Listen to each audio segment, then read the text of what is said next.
Hola, bienvenidos a un nuevo capítulo del curso de Relatividad General y continuamos construyendo el espacio-tiempo y camino hacia la relatividad general, es decir, hacia un espacio-tiempo curvo. El otro día, en el último capítulo, os dije que la cuadrivelocidad o la velocidad en el espacio-tiempo, en nuestra historieta de juguete, que era un espacio plano de Minkowski en dos dimensiones, es decir, tiempo y x, digámoslo así, plano, os dije que la cuadrivelocidad se podría poner de esta manera, o la velocidad espaciotemporal.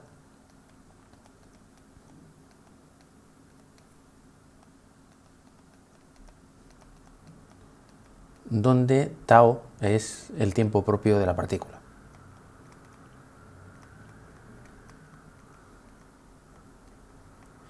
Y también os dije que, claro, como el módulo o el producto escalar de este cuadrivector por él mismo daba menos c al cuadrado, es decir, una constante,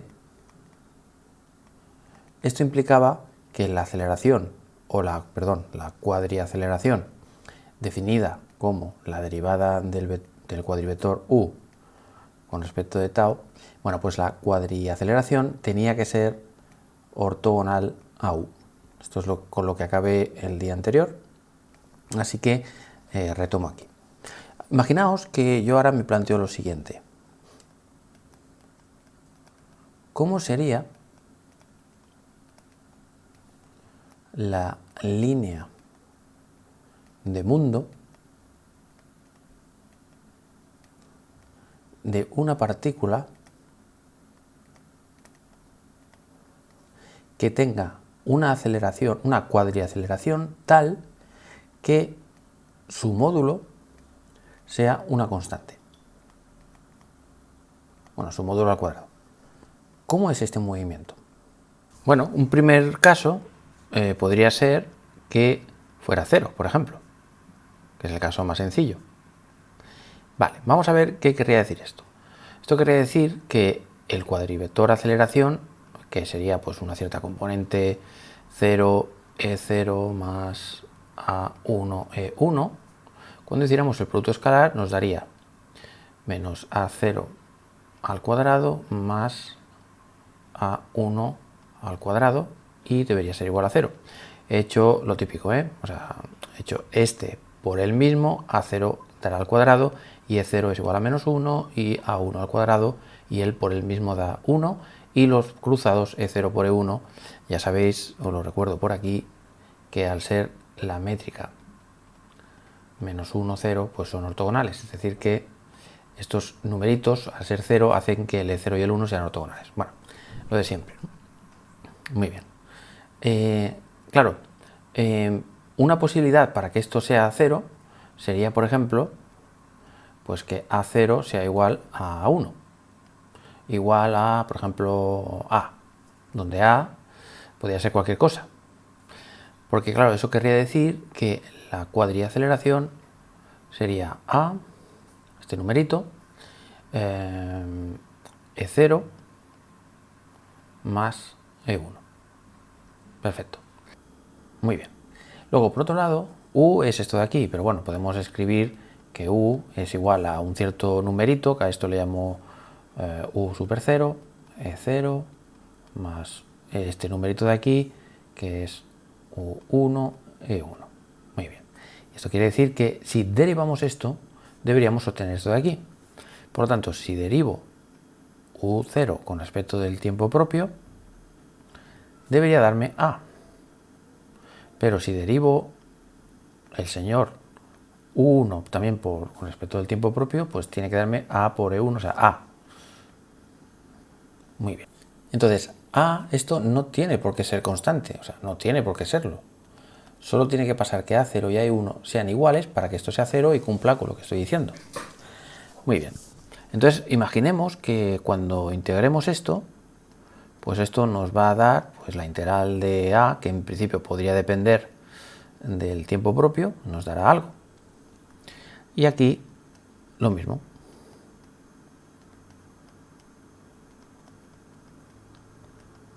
Perfecto. Entonces, cuando integremos esto, pues esto, imaginaos que obtenemos una cierta función que depende de tau más una constante, la que sea. Aquí, claro, como es la misma expresión, tendremos la misma función, pero aquí puede haber otra constante, porque estamos hablando de cantidades diferentes. ¿Vale? Por ejemplo, es decir, si la a fuera tau, por ejemplo, pues entonces u0 sería tau al cuadrado partido 2 más una cierta constante, y u1, como sería la misma integral, pues sería tau al cuadrado partido 2 más otra constante que no tiene por qué ser igual a esta. Muy bien.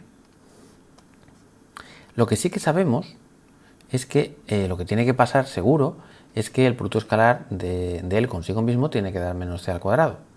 Así que si lo hacemos, es decir, si cogemos este señor, lo elevamos al cuadrado y le cambiamos el signo, menos f al cuadrado, perdón, menos f más a al cuadrado, o sea, este señor al cuadrado, más este señor al cuadrado, esto tiene que dar menos c al cuadrado, ¿vale? Que es lo que demostramos el otro día.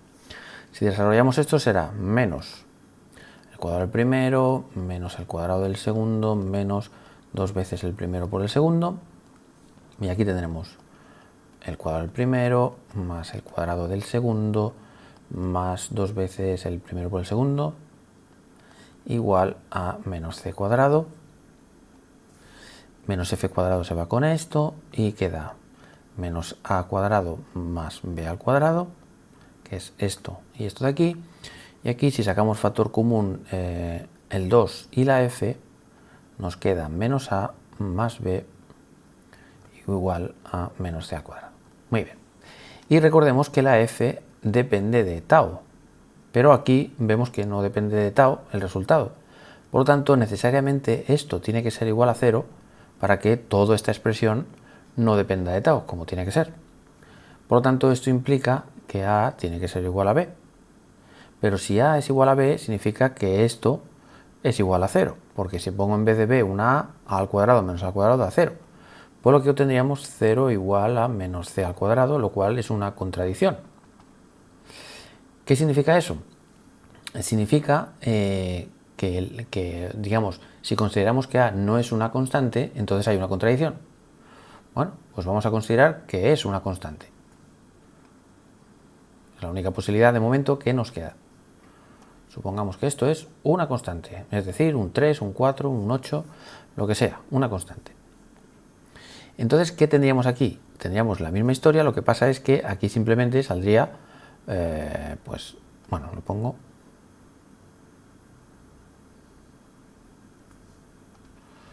Saldría esa constante por tau más una constante, esa constante por tau más otra constante. Perfecto. Y entonces en vez de f, aquí tendríamos a por tau. Bueno, de hecho, lo puedo poner o no, bueno, lo pongo, pero es como si fuera la f, ¿no? Es decir, que al final llegaríamos a una cosa así y tendríamos la misma expresión, lo que pasa es que aquí tendríamos, en vez de una f, pues tendríamos a por tau. Pero volvería a pasar lo mismo. Necesitaríamos que esto fuera 0 porque aquí hay una tau y aquí no lo hay. Y recordemos que todo esto tiene que dar una constante, menos c al cuadrado. Y si depende de un parámetro, pues no puede ser. Y volvemos a estar en las mismas. Encontramos la misma contradicción. Por lo tanto, no hay más remedio que esta no solo sea una constante, sino que además vamos a probar a ver si que tenga que ser 0. Digamos, ¿no? La única opción. Si esto es 0, entonces, ¿qué significa? Que aquí solo va a dar a una cierta constante y aquí otra constante. Entonces vamos a ver cómo tienen que ser esas constantes. Elevamos esto al cuadrado, lo cambiamos de signo, elevamos esto al cuadrado y sumamos, y esto debe ser igual a menos c al cuadrado. Y ahora sí que podemos tener una a y una b que cumpla esto. Muy bien. Perfecto. Luego, por otro lado, nosotros sabemos que u0 es esto de aquí. Por lo tanto, es la derivada con respecto de tau de ct. Y esto debería ser igual a A. Y luego que la derivada con respecto de tau de x, hemos visto que da esta constante de aquí. Por lo tanto, esto implica que ct tiene que ser igual a por tau, ¿vale? Esto de aquí, más otra constante que voy a llamar, por ejemplo, c. No, c no, que si no se parece a la velocidad de la luz, por ejemplo, d. Y aquí tendríamos, si integramos, que tiene que ser b por tau más una constante que llamo, por ejemplo, yo que sé, e, por ejemplo. Tanto a, d, b como e son constantes. Entonces, aquí tenemos que la b, por ejemplo, no puede ser cualquier cosa. La b tiene que ser igual a al cuadrado menos c al cuadrado raíz, despejando la b de aquí, más menos. Por lo tanto, tenemos que ct será igual a tau más d y que x será igual a la b, que es esto de aquí, que es más menos a al cuadrado menos, esto es la velocidad de la luz, c al cuadrado, correcto, todo esto multiplicado por tau más e. Y esto, no hace falta pensar mucho para ver que esto es una recta, porque fijaos que tenemos expresado el tiempo y la posición en función de ecuaciones paramétricas en donde la expresión que aparece aquí es un polinomio de grado 1 en tau, lo mismo aquí, luego esto va a ser una línea recta. Por lo tanto, cabe esperar, obtenemos, lo que cabría esperar, que si la aceleración, claro, si esto es cero significa que no hay aceleración, si no hay aceleración es una línea recta y todo perfecto. Muy bien.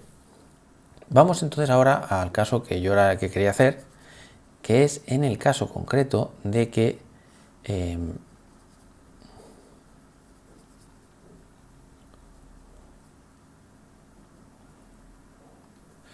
esto no sea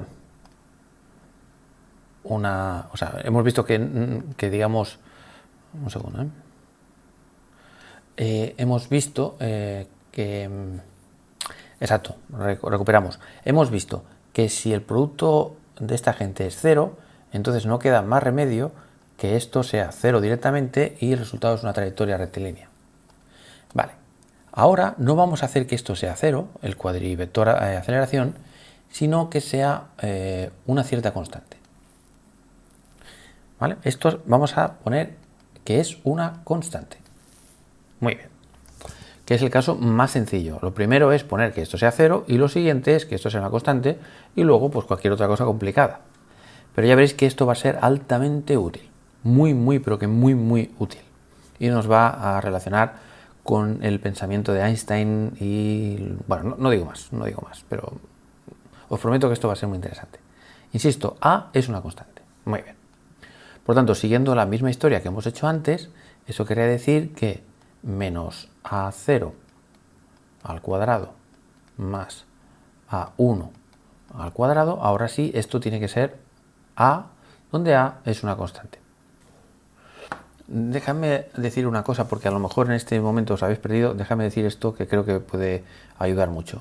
Recordemos que cualquier vector espacio-temporal lo podemos poner como un numerito por E0 más otro numerito por E1 y recordad que el producto escalar entre dos bichos de estos pues es simplemente multiplicar, como siempre hacemos. Esto lo hago por si hay alguien que se haya despistado, porque igual estoy yendo yo muy rápido. Simplemente estoy haciendo esto y diciendo que este por este va a dar, o sea, el E0 por el E0 va a dar menos 1 por este menos 1 de aquí, y que A0 por A0 pues va a dar A0 al cuadrado, E0 por E1 va a dar 0, por tanto nada, E1 por E0 va a dar 0, tampoco nada, y A1 por A1 pues va a dar A1 al cuadrado, y E1 por E1 va a dar 1, ¿vale? De aquí esto. Bueno, esto lo he hecho un momento para... Pues si alguien se ha despistado por un momentito, pues así ya lo recuperamos. Y esto, una constante. Fantástico. Entonces, en principio, A0 podría depender de tau. Y A1 también podría depender de tau. Nada nos lo impide. Lo que pasa es que cuando elevemos al cuadrado este señor, lo restemos y cojamos este señor y lo elevemos al cuadrado, el resultado sí que tiene que ser una constante. Vale, si nos hubiera dado esto,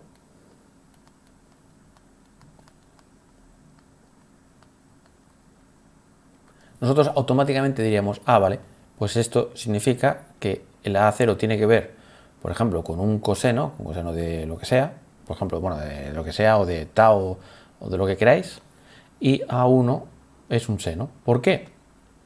Porque el coseno al cuadrado más el seno al cuadrado siempre da una constante, da 1 en concreto, ¿no? O sea que esto sería muy fácil de resolver si aquí hubiera un más. Pero resulta que habiendo un menos también es muy fácil, porque nosotros sabemos cuál es la solución general de esta ecuación cuando aquí hay un menos. Y simplemente hay que recordar que hay una expresión matemática que es el coseno hiperbólico de lo que sea, no sé qué poner aquí, de lo que sea, da igual, al cuadrado menos el seno hiperbólico al cuadrado de la misma cosa que hay aquí, esto es 1. Esto es un teorema. De hecho, si queréis lo hago en 3 segundos. ¿Qué significa o cómo se define el coseno hiperbólico de algo? Y esto se define como, como e elevado a ese algo más e elevado a menos ese algo dividido entre 2, y el seno hiperbólico de teta, por ejemplo, se define como lo mismo, pero aquí hay un menos. Y si elevamos esto al cuadrado, esto va a dar el cuadrado del primero, más el cuadrado del segundo, más 2 veces el primero por el segundo, que da 1, y aquí un 4. Y si hacemos el cuadrado de este seno hiperbólico, será el cuadrado del primero, más el cuadrado del segundo, menos 2 veces el primero por el segundo, que da 1, entre 4. Y si restamos coseno al cuadrado hiperbólico menos seno al cuadrado hiperbólico, esto dará un 4 aquí abajo, y ahora restamos este señor menos este señor, se va. Este señor, por cierto, aquí he puesto un 1 y tendría que haber puesto un 2.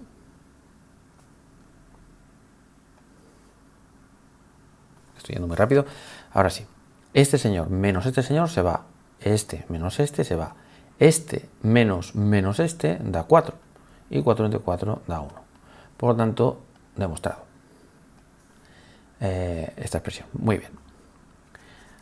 Entonces eso quiere decir que podemos perfectamente decir que el señor A0 tendrá que ver con un seno hiperbólico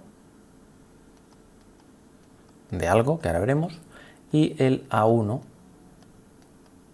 tendrá que ver con el coseno. Muy bien.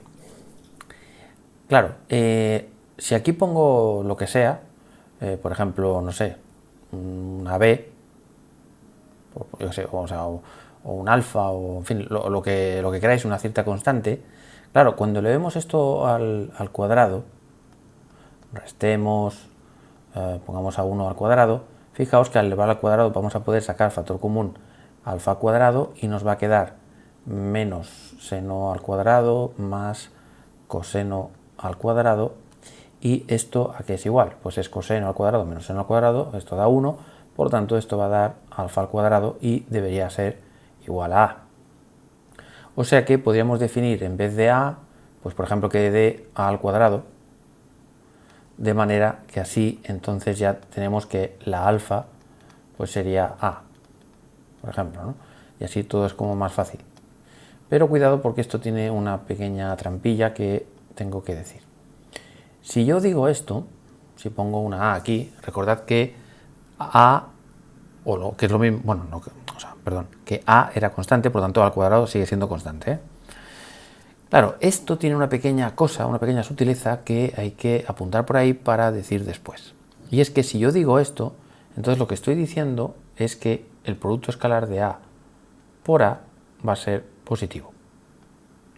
Y esto es importante tenerlo claro porque esto tiene unas ciertas repercusiones. Y diréis, claro, ¿no? El producto escalar de un vector por consigo mismo era el módulo al cuadrado, lógico que de positivo. No, recordad que la cuadrivelocidad en el capítulo anterior hemos visto que da menos c al cuadrado, por lo tanto es negativo. ¿Vale? Quiere decir que, cuidado, según qué vectores puede dar positivo o según qué vectores puede dar negativo. Entonces ahora estoy haciendo la elección de que dé positivo. ¿Podría hacer que diera negativo? Bueno, como ya veréis más adelante, eso entraría en una contradicción. Pero eso lo vamos a dejar para después. Muy bien. Por otro lado, nos falta poner aquí pues un parámetro. Por ejemplo, podemos poner tau, ¿no? Hemos dicho que podían depender de tau, del parámetro con el que estamos parametrizando la curva, pero no estaría bien, porque dentro del seno hiperbólico y también dentro del coseno hiperbólico no podemos dejar una expresión que tenga unidades. Entonces necesitamos poner una cierta constante que aún no sé cuál es, y llamo b, por ejemplo, de manera que b tenga dimensiones de 1 partido segundo, de forma que el 1 partido segundo por el segundo, que es la unidad de tiempo del tiempo propio, pues se cancele y no tenga unidades. ¿Vale? Por tanto, esto sí que sería una forma correcta de poner A0 y A1 como solución general que cumpla que está parametrizado con tau y que cumpla que esta expresión da una constante al cuadrado, que es esta de aquí. Muy bien. Perfecto. Por otro lado, ahora ya seguimos, sabemos que el señor U pues es un cierto número U0, E0 más U1, E1, y sabemos, o sea, bueno, en realidad U0 es esto y U1 es esto, pero bueno, son dos numeritos, y sabemos que el vector aceleración pues es simplemente la derivada de U0 con respecto de tau y la derivada de U1 con respecto de tau. Por lo tanto, esto, o sea, este vector tiene que ser igual a este. Por tanto, esto tiene que ser igual a seno hiperbólico del pegote este más a coseno hiperbólico de este señor E1. O sea que la derivada de U0 con respecto de tau es igual a seno hiperbólico de este señor, y la derivada esta de aquí tiene que ser igual a esto de aquí. Por lo tanto, ¿qué tenemos? Pues tenemos que U0 será igual a A, pero como aquí dentro hay una bt, entonces al integrar sale fuera la constante b, y el seno, la integral de seno es coseno b tau, más una cierta constante. ¿Vale? Por cierto, no os lo he dicho, pero la derivada, pongamos de x, por ejemplo, la derivada del coseno hiperbólico es igual al seno hiperbólico, y la derivada del seno hiperbólico es igual al coseno hiperbólico. O sea, bien fácil. No hay menos ni nada como los senos y los cosenos. Y luego U1 pues será esta integral, por tanto será A, vuelve a salir la B esta fuera al integrar, y aquí añadimos una cierta constante. Y recordemos que tanto A como B son constantes, las constantes típicas de cuando integramos. Y ahora tenemos que recordar lo que no podemos olvidar en ningún momento, y es que U por U tiene que dar menos c al cuadrado inevitablemente, porque si no estaríamos en contradicción con lo que hemos dicho en el capítulo anterior. Por lo tanto, vamos a elevar esto al cuadrado, menos U0 al cuadrado más U1 al cuadrado, tiene que dar menos c al cuadrado, y vemos lo que da. A ver, pongamos menos, y U0 es A partido B coseno al cuadrado, no pongo esto para no escribir tanto, perdón, el cuadrado aún no. Es decir, todo este señor al cuadrado más todo este señor al cuadrado.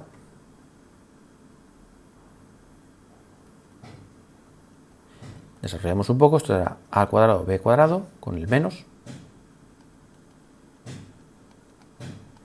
coseno al cuadrado, más, pero con este menos es menos al cuadrado, y ahora sería menos este de aquí fuera, 2 veces el primero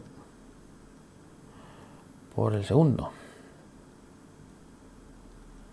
más, vamos a hacer este, será al cuadrado partido b al cuadrado, seno hiperbólico al cuadrado, más el cuadrado del segundo, más 2 veces el primero por el segundo. Y todo esto tiene que dar una constante. Y entonces volvemos a las mismas. Porque fijaos,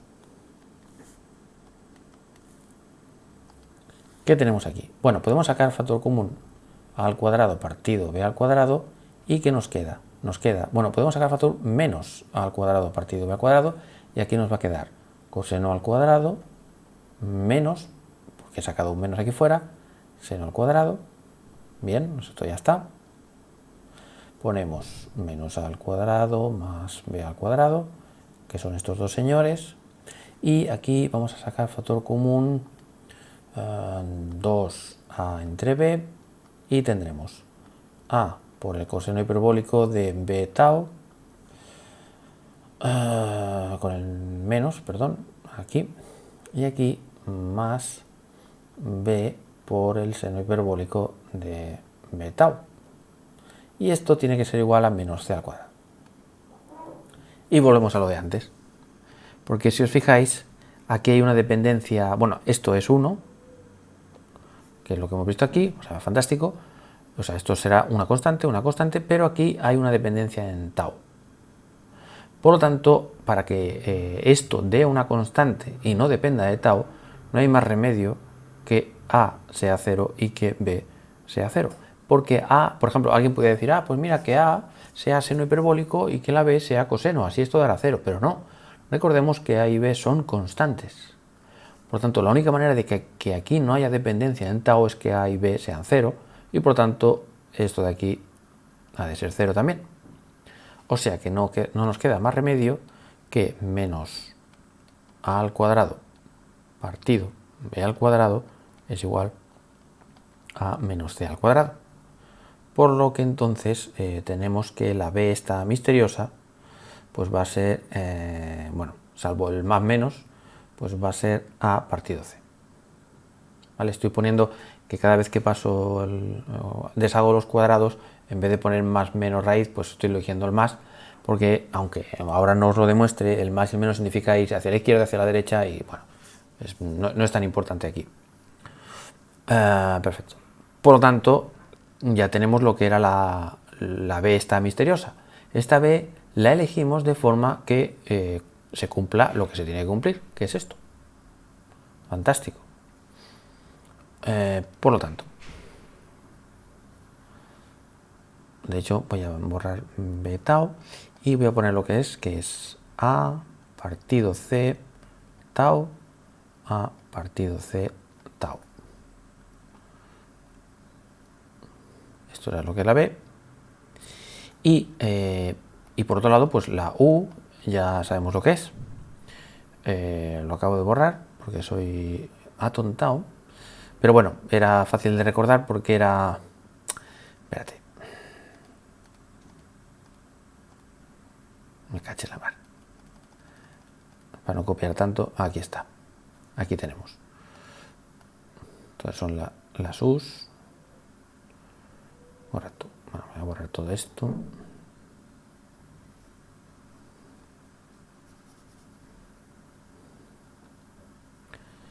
Perfectísimo. Por tanto, b es a entre c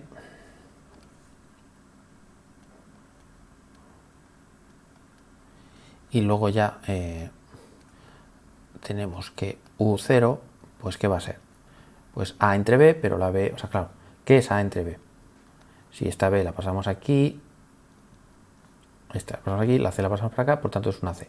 Es decir, que tenemos que a entre b es lo mismo que c, la velocidad de la luz, coseno hiperbólico de b tau, pero b es a partido c tau, y hemos dicho, si os acordáis, que la a y la b necesariamente tenían que ser 0, es justo lo que he dicho aquí. Por tanto se queda así y nos queda que u1, pues va a ser a entre b otra vez, que es c seno hiperbólico de a entre c tau. Perfecto. Ya solo nos queda integrar una vez para encontrar la línea de mundo, es decir, la trayectoria, línea de mundo, la trayectoria de una partícula que decida moverse con esta condición, de que su cuadriaceleración, su módulo al cuadrado sea constante. Bueno, pues esto simplemente integrando otra vez, fijaos, es fácil de integrar. Claro, bueno, recordad que u sub 0 por definición es la derivada de ct con respecto de tau y que u1 es igual a dx de tau. Por lo tanto, si integramos ct, pues será la integral de u0, que es, bueno, aquí hay una c, pero sale una a entre c dividiendo, y la integral de coseno es seno hiperbólico, y añadimos pues una constante. Siempre pongo los mismos nombres, pero son constantes, las que sean. Por cierto, esta c pasa aquí multiplicando, y tenemos que es c al cuadrado partido a, esto es una c. Muy bien, así que lo copio aquí, ct es igual a c al cuadrado partido a seno hiperbólico de a partido c tau más una constante. Y si hacemos la misma operación con esto, nos va a dar x igual a la integral de u1, que la integral de 1, bueno, ponemos primero la c por aquí, la integral del seno es coseno hiperbólico dividido entre este factor. Entonces esta c vuelve a pasar para arriba, c cuadrado entre a, por lo tanto c cuadrado partido a coseno hiperbólico de a partido c tau, por cierto, más una constante, que es lo que aparece siempre cuando integramos. Perfecto. Pues esta sería la trayectoria o la línea de mundo de una señora o un señor que decide moverse con su cuadriaceleración, con el módulo de la cuadriaceleración constante. Perfecto.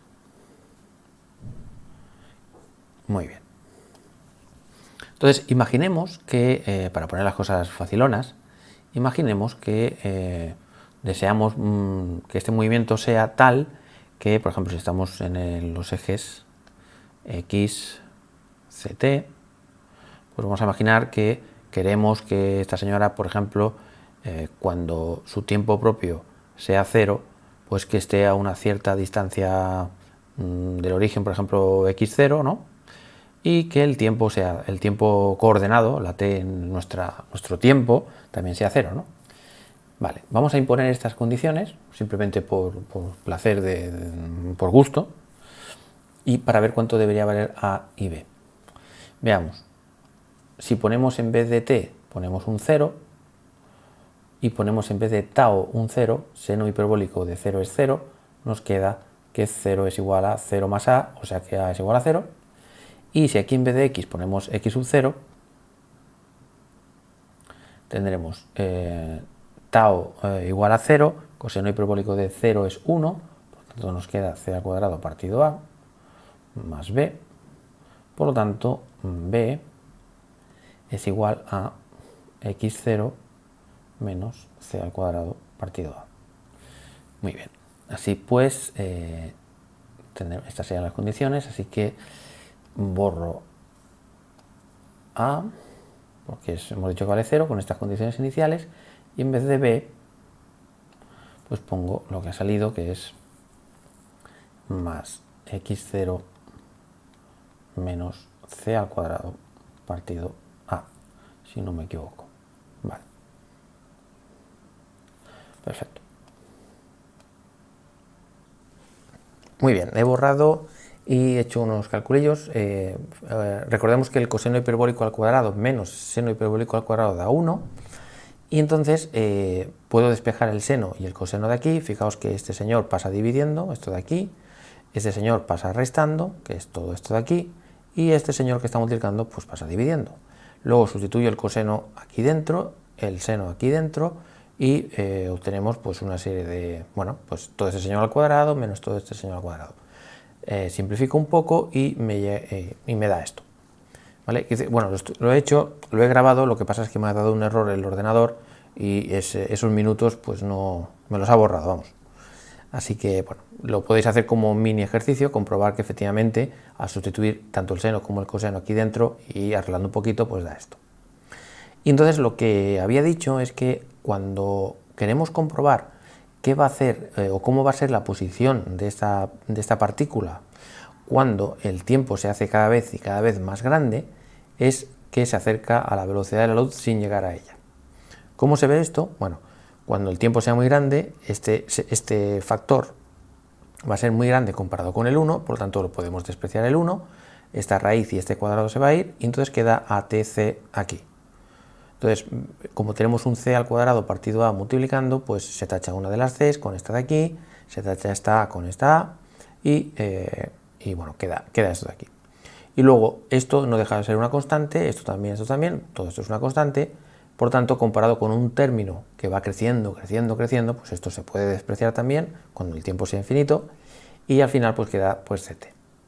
Es decir, que la ecuación del movimiento de una señora que se mueve con la cuadriaceleración, su módulo al cuadrado constante, pues tiene esta trayectoria, que tiene, digamos, una asíntota diagonal en el rayo de luz, es decir, que cada vez va más rápido, más rápido, más rápido, pero nunca llega a ir tan rápido como la luz, ¿vale? Por tanto, cuadra perfectamente con la relatividad, lo cual nos tranquiliza. Pero hay una cosa aún más divertida, que es que podemos decir, vale, pero una cosa, cuando el tiempo no es infinito, sino que ha pasado poquito tiempo, por lo tanto no le ha dado tiempo a coger mucha velocidad, ¿esto a qué se parece? ¿No debería ser algo así como una especie de movimiento rectilíneo uniformemente acelerado de toda la vida? Porque si dices que esto es una aceleración que es algo así como constante y ha pasado poquito tiempo y no le ha dado tiempo a conseguir mucha velocidad comparado con la velocidad de la luz, pues esta trayectoria debería ser como un movimiento de toda la vida acelerado del bachillerato, ¿no? Efectivamente, vamos a comprobarlo.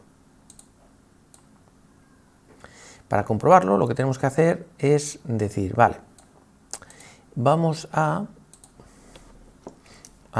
ver qué le pasa a esta función. Hagamos una cosa. Vamos a imaginar la función f de x igual a raíz de 1 más x al cuadrado. O sea, fijaos que estoy cogiendo solo este trozo, raíz de 1 más algo al cuadrado. Llamo a ese algo x por un momento, porque estoy hablando en plan matemáticas, ¿eh? Ahora no es que esté diciendo que esto sea la posición, sino una función normal y corriente, y queremos aproximar con un polinomio de Taylor hasta el segundo orden, para que aparezca el tiempo al cuadrado y a ver si esto se parece en algo a la típica fórmula de posición inicial más velocidad inicial por el tiempo más un medio de la aceleración por el tiempo al cuadrado, que es lo del bachillerato de toda la vida. ¿Es esto verdad? Veamos. Vamos a aproximar esto en el sentido de que x es una cosa muy pequeña. ¿Cómo que x es muy pequeño? Veamos. Fijaos, cuando el tiempo sea muy pequeñito, a por t, eso va a ser la velocidad que va a obtener el señor cuando haya pasado muy poquito tiempo, a por t. Entonces esa velocidad, si comparada con la velocidad de la luz es muy pequeña, entonces tiene sentido decir que esta cantidad es muy pequeñita, y eso es lo que voy a hacer. Y eso es precisamente lo que hace el polinomio de Taylor, que es aproximar esta expresión complicada a un polinomio de grado 2, por ejemplo, en este caso, de manera que x sea pequeñita. Bueno, pues para hacer eso vamos a poner un momentito esto de la manera exponencial, digamos, o de potencias, y ahora digo, venga, vamos a derivar. Hacemos la derivada, 1 medio, 1 más x al cuadrado, 1 medio menos 1 es menos 1 medio, multiplicado por la derivada de lo de dentro, muy bien, este 2 se va con este 2, por lo tanto, aquí tenemos ya la primera derivada. Hacemos una derivada más, que es la derivada del primero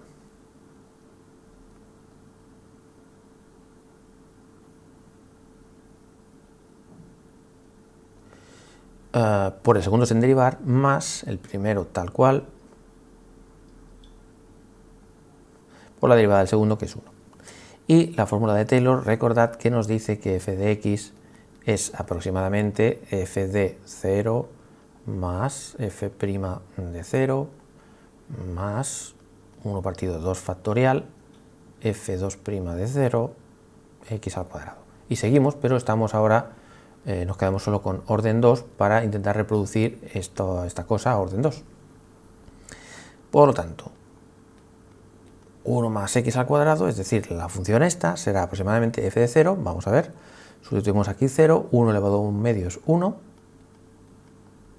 f' de 0, cuando pongamos aquí un 0, 0 por lo que sea, 0, por tanto esto no está, el 2 factorial es 2, por tanto 1 medio, y f' de 0, f2' de 0, si ponemos aquí 0 esto se va, y si ponemos aquí 0 esto da 1, por tanto da 1 por x al cuadrado. Muy bien, entonces vamos a este resultado que acabamos de obtener, vamos a sustituirlo en nuestra fórmula azul,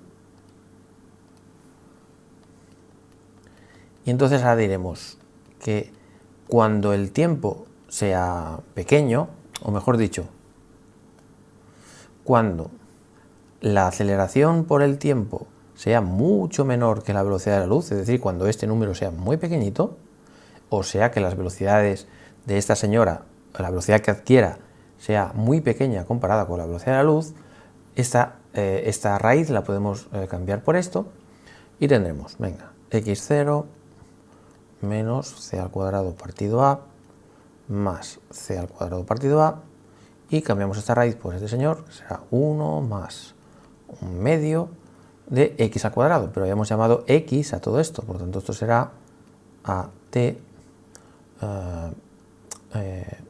partido c al cuadrado. Muy bien. Tendremos x0 menos c al cuadrado partido a más c al cuadrado partido a por 1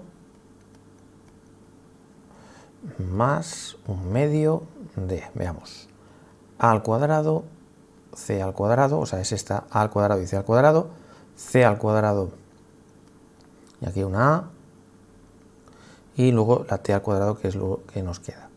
C al cuadrado se va con c al cuadrado, una de estas a se va con esto se va con esto, y tachán, tachán, x de t queda, que aproximadamente es x0 más 1 medio de a por tiempo al cuadrado. Y diréis, hey, pero falta la velocidad inicial. Correcto, falta la velocidad inicial, pero bueno, en este caso no he puesto velocidad inicial, podría haberlo puesto, pero bueno, supongamos que esto parte del reposo y que de repente empieza a acelerar, ¿vale? Pero bueno, o sea, fijaos que es fantástico porque resulta, y ahora entendéis por qué me he hecho esta pregunta, resulta que cuando el cuadrivector aceleración, su módulo al cuadrado es constante, eso nos da un movimiento rectilíneo uniformemente acelerado de toda la vida en esta zona, y cuando ya las velocidades se hacen muy altas, entonces nos da la fórmula exacta de ese movimiento, de forma que respete los postulados de la relatividad, al menos de un espacio plano, que es que nada puede viajar más rápido que la velocidad de la luz, y además se respeta todas estas historias de que estos son tensores, de que se respeta el elemento de línea, es decir, que es compatible con todo lo que he dicho hasta el momento. O sea que esto es fantástico. Y diréis, bueno, vale, pero muy bien, pero ¿esto qué tiene que ver con la relatividad general? Vale, pues esto es lo que vamos a ver en el próximo capítulo, porque lo que voy a hacer en el próximo capítulo es decir, bueno, ¿qué pasa si en vez de tener una mosca tenemos un montón de moscas aceleradas? Un montón de moscas aceleradas, por ejemplo moscas rojas, ¿no?, aceleradas, de la misma manera nos define un nuevo sistema de referencia o un nuevo observador, que en este caso será acelerado. Y entonces lo que nos vamos a preguntar es, ¿cómo ven esos señores o esas moscas rojas? ¿Cómo ven el mundo? Es decir, ¿qué métrica hay? ¿Cómo son sus geodésicas? Y de ahí empezaremos a trabajar ya el principio de equivalencia. Y además nos ayudará mucho a controlar una serie de cosas que son muy importantes, como es el cálculo de geodésicas en un espacio-tiempo que no sea el de Minkowski. Pues nada, espero que, no sé si este capítulo ha sido un poco denso, espero que no, Y nada, muchas gracias por ver el vídeo y hasta el siguiente, que espero no tardar tanto. Un saludo.